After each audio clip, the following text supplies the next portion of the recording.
Welcome back to Selling on Giants. This is the show where we break down what is actually happening across Amazon, Walmart, retail media, and e commerce, and more importantly, what it means when you are responsible for the P&L and every operational decision eventually shows up in performance. This week, the stories may look separate at first glance, but they are all pointing in the same direction. Amazon is becoming less forgiving around operational inefficiency. Retail media is becoming a required cost of visibility. AI is changing how products are discovered. And marketplaces are turning infrastructure into the real competitive advantage. That is the theme today. The brands that win from here are not necessarily the ones doing the most. They are the ones operating the cleanest. Let's start with inventory, because Amazon is promoting FBA liquidations more aggressively, and that tells you something about where the pressure is building. The program gives sellers a way to recover some value from excess, idle, unfulfillable, or customer returned inventory instead of paying to remove or dispose of it. On paper, that sounds helpful, and in some cases it is. But let's not pretend this is some generous recovery program. Sellers typically recover around 5 to 10% of average selling price before fees, which means the real benefit is usually not the recovery itself. The real benefit is stopping storage fees, aged inventory surcharges, and the slow financial bleed that comes from inventory that should not be sitting in FBA anymore. This is Amazon acknowledging what a lot of sellers already feel. Inventory discipline is getting harder, and the cost of being wrong is getting higher. Slower discretionary spending, aggressive catalog expansion, forecasting misses, returns pressure, storage fees, and aged inventory charges all stack together. If you are sitting on slow-moving seasonal inventory, apparel, trend-driven products, slow supplements, or a catalog that expanded faster than demand, liquidation may be the least painful option. But that is the key phrase: least painful, not profitable, not strategic, least painful. The better operator lesson is upstream. Do not let the inventory get that far out of position in the first place. Tighten forecasting, protect cash flow, focus on faster turning SKUs, and stop expanding into low velocity products just because they look good in a product research tool. Amazon is becoming less forgiving toward inventory inefficiency, and sellers who manage inventory tightly will have more flexibility when the market gets choppy. That connects directly to the next update, which is Amazon's revised buyer satisfaction scoring for self-fulfilled sellers. Amazon replaced the old yes or no survey with a 1 to 5 satisfaction rating, where 1 and 2 count as dissatisfied, 4 and 5 count as satisfied, and 3s are treated as neutral. This applies to self-fulfilled sellers managing their own customer service, and the metrics are tied to buyer contact rate, average response time, and buyer dissatisfaction rate. At first, this sounds like better feedback, and it probably is, but it is also another layer of operational measurement. Amazon is making the post-purchase experience more visible, more benchmarked, and more comparable across sellers. For FBM brands, this means customer service is not just support overhead anymore. It is an operational KPI. The benchmarks are aggressive too. Amazon is showing top buyer contact rates around 0.57% or better, top dissatisfaction rates around 0.2% or better, and top response times under 6 hours. Those are not casual targets.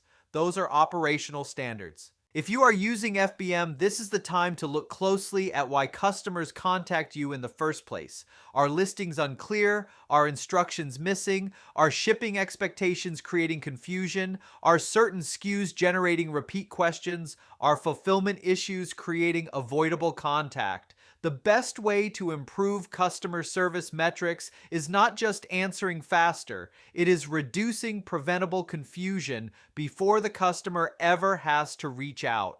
Now let's move into compliance, because Amazon is pushing intellectual property education again, and sellers should not dismiss this as another harmless seller university reminder.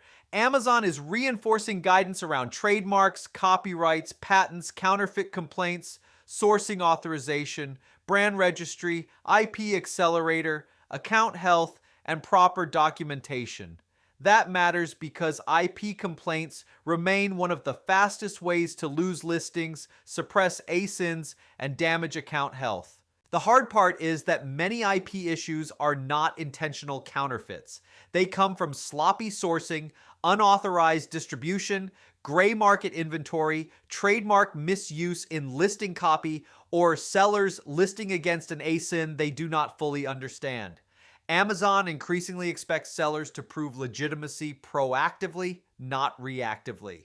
That is a different operating standard. If you sell branded products, you need clean invoices, authorization letters, distributor documentation, and a sourcing story that holds up under pressure. If you own the brand, you should be enrolled in brand registry and have your documentation organized before there is a problem.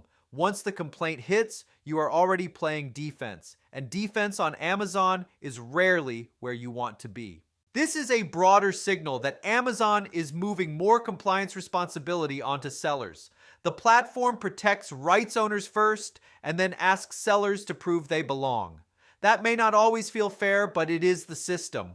Clean supply chains and structured documentation are becoming a competitive advantage. Now, let's shift from compliance to platform economics because the older Amazon affiliate commission cuts are still worth talking about even years later. Back in 2020, Amazon reduced commission rates across major categories, and for publishers, bloggers, influencers, and affiliate-driven businesses, that was a wake-up call. Some categories saw commissions cut by more than half, and the message was pretty clear. Amazon was not going to let third parties control too much of the demand economics. The long-term effect is still shaping e-commerce today. Creators and publishers had to diversify. Brands started building more direct creator relationships. Affiliate ecosystems outside of Amazon associates gained traction. Tools and platforms around creator commerce, TikTok Shop affiliate, Levanta, Meta creator partnerships, and first-party attribution became more important because nobody wanted to be fully dependent on one platform's payout structure. The operator lesson is simple. Platforms eventually optimize for their own economics. They may help you grow, but they are not in business to protect your margin. If a platform controls the traffic, the transaction, the attribution, and the payout structure, you are renting leverage. That does not mean you should avoid platforms. It means you should diversify the systems that feed demand. That is why Amazon's cancellation of planned SP API fees is also important. Amazon was expected to introduce SP API usage fees in May 2026, but reversed course after pushback from sellers, agencies, and software providers. That reversal matters because SP API powers so much of the operational layer sellers rely on, including reporting tools, inventory systems, advertising software, repricers, agency dashboards, and automation workflows. If those fees had gone live in a meaningful way, the cost almost certainly would have flowed downstream to sellers and agencies. SaaS costs would go up, smaller sellers would feel the pressure, agency margins would get tighter, and some automation workflows would become more expensive to maintain. The reversal shows Amazon understands how dependent the seller ecosystem is on third-party infrastructure, even as it continues to pull more control into its own ecosystem. So the takeaway is not, great, nothing to worry about. The takeaway is, keep monitoring this. Amazon is balancing control with ecosystem dependency, and that balance can shift at any time. This is where I want to pause for a second, because this is exactly the kind of complexity that overwhelms brands. Inventory rules, customer service benchmarks, IP compliance, affiliate economics, API access, retail media pressure, AI discovery, and marketplace infrastructure are all moving at the same time. The problem is not that brands lack information. The problem is that information does not become useful until someone turns it into priorities. That is where Belovix spends most of its time. We help brands make sense of marketplace complexity and turn it into a clear operating plan. Bellavix has helped brands generate over $500 million on Amazon, and we are a verified ad partner. But the real value is not the badge. It is knowing what matters now, what can wait, and where the business is actually leaking margin or momentum. Sometimes the issue is advertising, sometimes it is inventory, sometimes it is compliance, sometimes it is a catalog that got too wide without enough velocity. The job is to find the constraint and fix the system around it. If that is the kind of support your brand needs, visit bellavix.com. Now let's get into AI discovery, because Etsy launched a ChatGPT powered shopping experience. And this is another signal that search behavior is moving away from exact keywords and toward natural language intent. A shopper does not just search for blue ceramic mug anymore. They can ask for something like a handmade coffee mug that feels rustic, minimalist, and giftable. That changes how product discovery works. This matters because keyword stuffing becomes less useful when AI is interpreting intent, aesthetics, use cases, and context. Products need clear positioning, rich attributes, strong descriptive language, lifestyle relevance, and visuals that support what the product is supposed to mean to the customer. AI is not just matching words, it is trying to understand what the shopper wants. That connects to agentic marketplaces, where AI agents may eventually compare products, evaluate reviews, analyze specs, recommend options, and potentially assist with transactions. In that world, the customer may not be the only shopper anymore. The AI agent becomes part of the buying process, and that means listings need to be understandable to machines as much as humans. This is a major shift. Today, many sellers optimize for human browsing, keyword matching, and visual conversion. Tomorrow, they also need to optimize for machine interpretation. That means structured data, complete attributes, clean product details, review consistency, pricing clarity, and trust signals become even more important.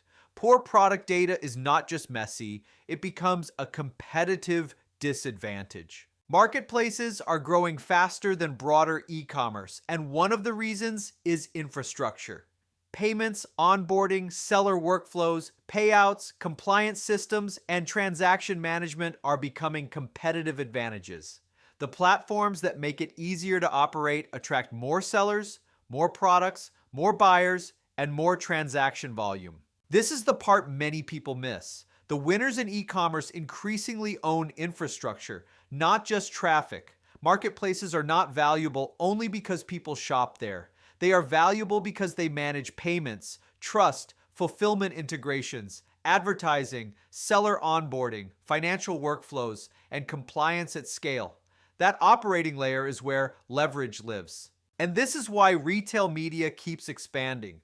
Retailers are increasingly treating advertising as part of the cost of doing business. Media spend is becoming connected to visibility, merchandising, discoverability, and competitive positioning. The pay-to-play model is not slowing down. If anything, it is becoming more embedded into retail operations. That creates pressure for brands because advertising is no longer just a growth lever. It is becoming shelf placement. Retailers monetize attention, brands absorb the acquisition cost, and the math only works if the product converts well, inventory is available, pricing is disciplined, and contribution margin is understood. If you only look at ROAS in isolation, you are going to miss the real economics. Amazon is also pushing measurement further with self-service partner measurement studies. This gives advertisers more direct access to performance reporting and attribution tools that were historically more available to larger or managed service advertisers. That is directionally good, but more data does not automatically create better decisions. It just creates more ways to be wrong with confidence if you do not know what you are looking at. The best operators will use these tools to understand incrementality, media overlap, customer behavior, and contribution profit. The weaker operators will add another report to the pile and still make the same decisions. Measurement is becoming democratized, but interpretation is still the differentiator. Now let's finish with the consumer, because NRF data shows retail sales continued growing in April, but the message is not that the consumer is back to spending freely across everything. The message is that the consumer is still spending, but more selectively. Value matters, necessity matters, trusted brands matter, promotions matter, faster fulfillment matters. That creates a split market. Strong brands with clear positioning, disciplined inventory, and solid operations can still gain share. Weak brands with sloppy execution feel pressure faster. Growth is still available, but it is not evenly distributed, and inefficient operators are feeling the squeeze. So when you connect all of this, the pattern is clear. Amazon is becoming less forgiving toward inventory and compliance weakness. Customer service is becoming more measurable. Affiliate economics and API access remind us that platforms control the rules. AI is changing product discovery. Marketplaces are competing through infrastructure. Retail media is becoming shelf placement. Measurement is becoming more accessible, but also more complex. The edge is not in hacks. It is in execution, clean data, clear systems, and fast decisions. If this episode helped you connect the dots, share it with someone on your team or another operator trying to make sense of the same shifts. And if you are getting value from the show, take a second to leave a review so more sellers can find Selling on Giants and stay ahead of what is actually changing. Mr. Will here, signing off from Selling on Giants. Let's keep building.